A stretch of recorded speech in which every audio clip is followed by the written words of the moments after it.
Nyberg. Tonight we are talking about kids with cancer and Circle of Care. You guys take care of families who are all of a sudden told their child has cancer.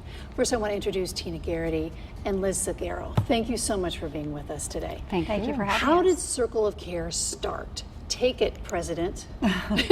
Circle of Care started almost 12 years ago, shortly after my son finished treatment for leukemia. What is that like, being told your child has leukemia? Carlos was 2.5 when he was diagnosed, and it was the most devastating thing that had ever happened to us. I didn't know anybody else who had had a child who'd had cancer. I didn't know children got cancer.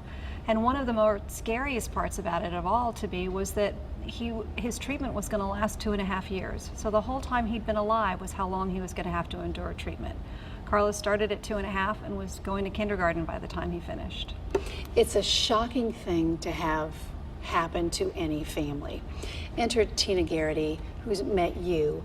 She's the one that goes into the hospitals and takes this bag. Tell me about what this bag means to parents, Tina, when you go into the hospitals. It's basically a lifeline for them. It's, as you can imagine, such an emotional day, and they're not prepared in so many different ways, and that it's a very busy time, so there's doctors and nurses and social workers, technicians coming into the room, and you can just see their heads are spinning. And this is a little bit of a gift, and also you can see the relief come into their... And you come out of nowhere with this bag, and in it has a hat, has shampoos, deodorants, things for the kids to do. This book is called what? The Purple Pages.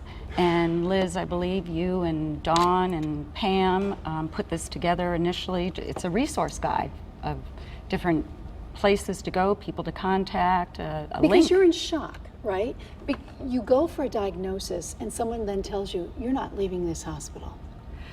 It happens very quickly. When children are diagnosed with cancer, it's an emergency. There is no going home and getting a second opinion. You're admitted to the hospital immediately. And there are only 2 hospitals in Connecticut that treat pediatric cancer: Yale New Haven Children's Hospital and Connecticut Children's Medical Center in Hartford. So chances are you're pretty far from home, family, friends, your support system.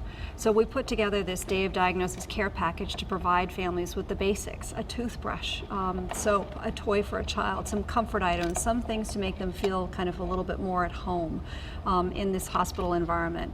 And then we wrote this book, or edited this book, that we call the Purple Pages, which is a directory of national and local support resources for families of children with cancer. People don't even know what to begin to look for, let alone what's available for them.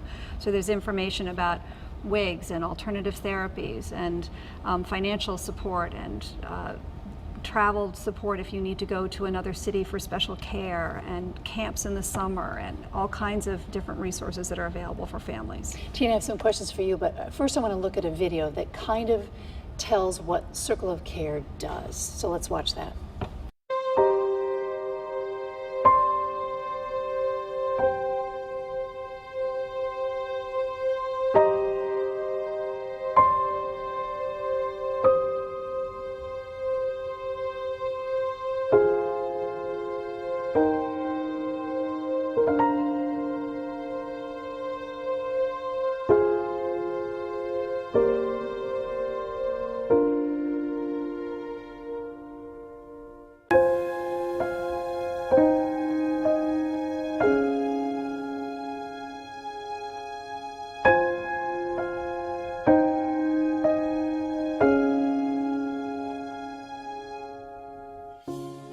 Two years and 5 months ago, our son Anthony woke up one morning and he couldn't walk.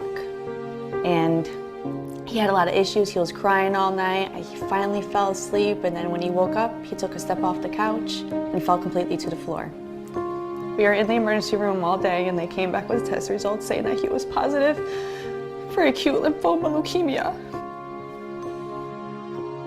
It was the day of a huge blizzard that was coming down on the Northeast, so I had to leave my daughter with my parents, and after we went to the pediatrician, they essentially took me alone into a private room to say, this is what we think your son has.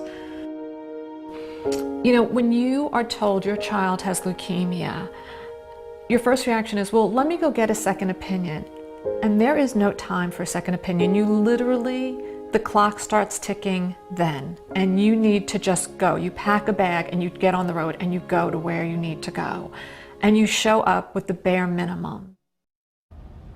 You show up with the bare minimum. Tina, you're one of many volunteers with Circle of Care. Correct. What happens when you walk into the room? What is going on with these families? What kind of shock are they in? Oh, total shock. You can see they're not really almost there. They're overwhelmed and frightened. And I believe that the bag does, it brings a sense of relief. You can see it in the face. There is gratitude. We hear tremendous feedback, you know, a little later on, because that initial hospital moment, it's very overwhelming for them. Liz, you also provide some financial assistance, which is another little gift to these families. What types of finances do you help these families with? You know, when your child is in treatment for 2 to 3 years, one parent generally has to stop working in order to take care of the child, and finances are strapped and savings accounts are depleted very, very quickly. Over 70% of families who have a child with cancer in Connecticut face a financial crisis at some point during their child's treatment. So they have that on top of a sick child. That on top of a sick child, and that creates a really huge added stress. So we pay mortgages, we pay rent bill, we pay utilities, we pay gas, we give them gas cards, we give them grocery cards. We do whatever we can to kind of help relieve that stress so that they can focus on taking care of their child. Where does the money come from? From donors. It comes from special events, and it comes from donors, it comes from foundations and corporations, but mostly it comes from people like you and I. Individuals are our greatest resource. If perhaps they're touched by cancer, or even if they are not.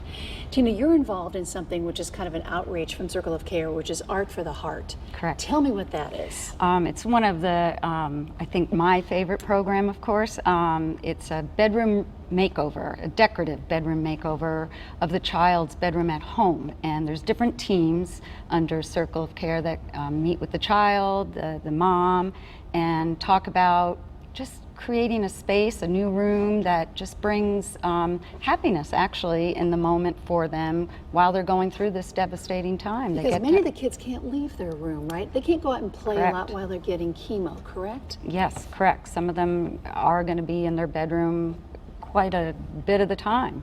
And we create a theme if the child, you know, has a favorite, like it's Snoopy or something, or for the teenagers, you know, just a whole new look. It's just a safe place for them and a feel-good place where they can forget for a while what they're going through. And why do you volunteer?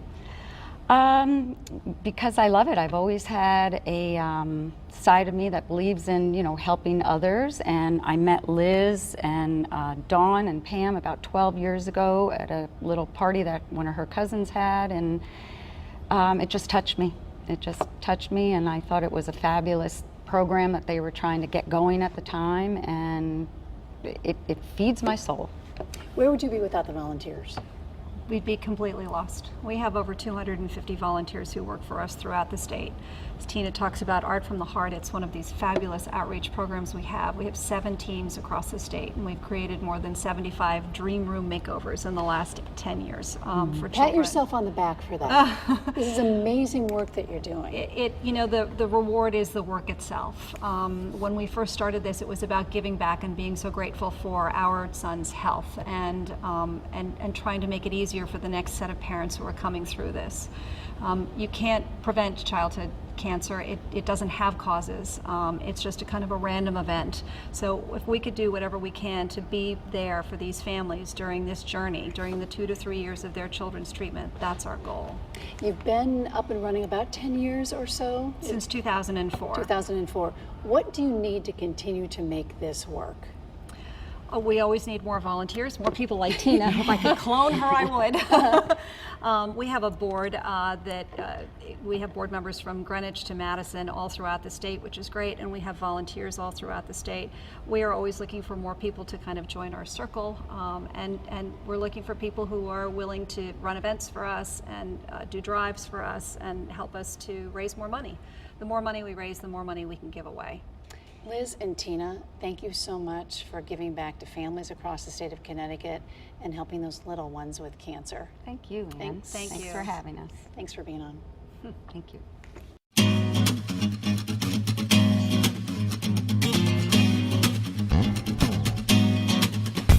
I made a trivial pursuit, spend one this in. Who is this girl? Spend all night kissing, and if one was right here, then who else is missing? Got a little sidetracked, if I'm so wishing to find the keys to the door, but it's also a metaphor. Need to keep locked in the grocery store, but mine just to save time. Skip right